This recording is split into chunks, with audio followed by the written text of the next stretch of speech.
అదంతా సరే వదినా, ఆ దేవిని తిడితే మీరేంటి నా పైన కోపడుతున్నారు? మెంటల్. దేవిని రూమ్ లో బంధిస్తే ఆకలితో చచ్చిపోతుంది, తిరిగి రాదు అనే నమ్మకంతోనే కదా ఆ లెటర్ రాసిపెట్టి వెళ్ళింది అని అలాంటి ఒక కట్టు కథ అల్లి నా కొడుకుల్ని నమ్మించాం. ఇప్పుడేమో అది తిరిగొచ్చింది. ఇప్పుడది లెటర్ రాయలేదు అని చెప్తే అది మనకే కదా సమస్య. ఇదంతా డీటెయిల్గా విచారిస్తే మనమే కదా దొరికిపోయేది. అందువల్ల ఈ సమస్యని ఇక్కడితో వదిలేసేయండి. సరే వదినా, కానీ తను ఆ ఇంట్లో నుంచి ఎలా తప్పించుకుంది వదినా? అదే నాకు అర్థం కావడం లేదు. మనం ఎంత పని చేశాక కూడా అదెందుకు నలంతో చెప్పలేదో నాకు అర్థం కావడం లేదు. ఎప్పుడైనా భూకంపం వస్తుంది.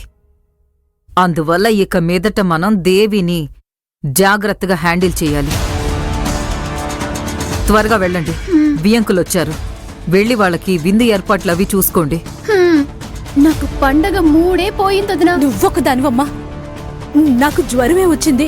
సరే రా శృతి, ఏం చేస్తాం? సరే సరే పోండి.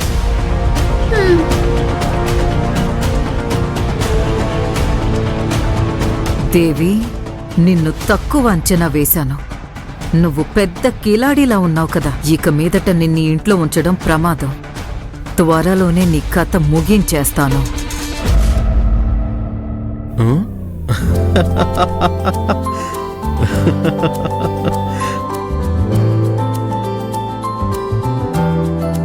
హలో, ఏంటి అర్జున్ ఒంటరిగా నుంచి నవ్వుకుంటున్నావు? ఏం లేదు, అది నా ఫ్రెండ్ ఆన్లైన్ లో టపాసులు పంపించాడు. ఆన్లైన్ టపాసులేంటి కొత్తగా? అది ఒక టపాస్ ని మొబైల్లో సెండ్ చేసామనుకో, అది గ్రూప్ లో ఉన్న వాళ్ళందరి మొబైల్ కి వెళ్లి అలా స్క్రీన్ మీద పెద్దగా పేలినట్టుగా కనిపిస్తుంది. పొగరాని ఆర్గానిక్ పండగ టపాసులు. దేవుడా! ఏయ్, హలో హలో హలో మేడం, ఏంటి మీ పాటికి మీరు మాట్లాడకుండా అలా వెళ్ళిపోతున్నారు? మరి ఇంకేం చేయాలి? అది ఈ రోజు పండగ కదా, స్వీట్ గా ఏదైనా ఇచ్చి వెళ్ళొచ్చు కదా. స్వీట్స్ అన్ని కిచెన్ లో ఉన్నాయి, వెళ్ళి తీసుకోండి. కావాలంటే అందాక ఈ జ్యూస్ తాగండి. హలో, నేనేమైనా తినే స్వీట్ అడిగానా ఏంటి? నీ పెదవుల పైన ఉన్న స్వీట్ కావాలి. ఆ స్వీట్ పేరు ఐమ్ సారీ, ఐమ్ బిజీ. ఎక్కడికి వెళ్తున్నావు? రా రా రా రా. అయ్యో, ఇవి పడిపోతాయి. రా. జాగ్రత్త అర్జున్, కింద పడిపోతాయి. అక్కడ అర్జున్, పెట్టే పెట్టే పెట్టే. కూర్చో అర్జున్. కూర్చో. ఏయ్ పట్టిలమ్మాయి, ఇది న్యాయమా? రాను రాను నువ్వు నన్ను పట్టించుకోవడమే లేదు. అవును, నేను ఉదయం అడుగుదాం అనుకున్నాను. దేవి వదిన విషయంలో పడి మర్చిపోయాను. నేను నైట్ నువ్వు ఎక్కడికి వెళ్ళావు చెప్పు. నైట్ నేను నిద్రలేచినప్పుడు చూస్తే నువ్వు నా పక్కన లేవు కదా. నిన్ను కౌగిలించుకుందామని చూస్తే అక్కడ నీకు బదులుగా పిల్లోస్ ఉన్నాయి. అక్కడ అయితే పిల్లని కౌగిలించుకుని పడుకోవచ్చు కదా. నైట్ ఎక్కడికి వెళ్ళావు సత్య? సీరియస్ గా అడుగుతున్నాను. నువ్వు రూమ్ లో కనిపించనే లేదు. అమ్మ బాబోయ్, ఈ రోమియో జూలియట్ కనిపించకపోయేసరికి ఇల్లంతా వెతికి పెద్ద గొడవ చేసినట్టు మాట్లాడుతున్నావే నువ్వు. అటు తిరిగి పడుకుని నిద్రపోయావు, ఇప్పుడేమో చాలా ప్రేమగా అడుగుతున్నావు. అలాంటిదేం లేదు. నువ్వు నా పైన కోపంగా ఉన్నావా? దేవి వదినేమో లెటర్ రాసి పెట్టి ఊరికి వెళ్లారు. అందుకే నువ్వు టెన్షన్ తో నిద్ర పట్టక ఇంట్లోనో లేక గార్డెన్ లోనో తిరుగుతున్నావేమో అని అనుకున్నా. సార్కి నాపై చాలా కేరింగ్ ఉన్నట్టుంది. మోహం 30 రోజులు, ఆశ 60 రోజులు అని పెద్దవాళ్లు కరెక్ట్ గానే చెప్పినట్టున్నారు.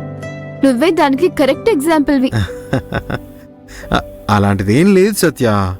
అవును, నువ్వు ఎక్కడున్నావు? ఎందుకు ఆ టైంలో నువ్వు బయటికి వెళ్ళావు? నీకు నా పైన నిజంగానే కేరుందా, లేదా లవ్ లో నువ్వు ఎన్ని మార్కులు తెచ్చుకుంటావా అని నీకు ఒక టెస్ట్ పెట్టాను. కానీ నీకేమో పెద్ద గుండు సున్నా వచ్చింది. అందుకే నీకు స్వీట్స్ లేవు, జ్యూసు లేదు. నాకు పనుంది, వెళ్తున్నా.